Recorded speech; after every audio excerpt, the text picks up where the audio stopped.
Ben, c'est cruel, c'est pas fin. Des propriétaires d'animaux sont inquiets.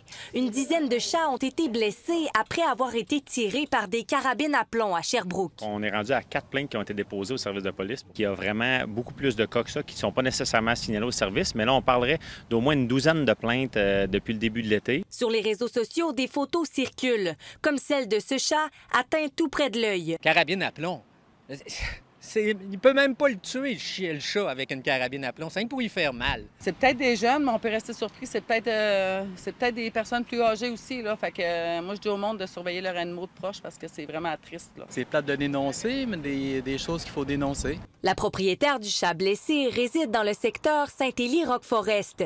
Les plaintes déposées au SPS visent, elles, le secteur nord de Sherbrooke. Impossible pour le moment de relier les cas. Ça va être des crimes qui sont difficiles à résoudre parce que c'est fait de façon un peu aléatoire.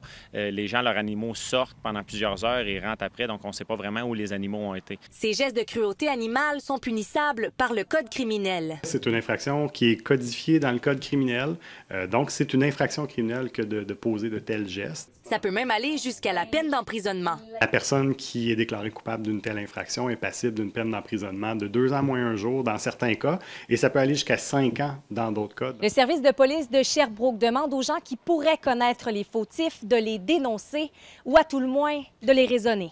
Ève Beauregard, TVA Nouvelles, Sherbrooke.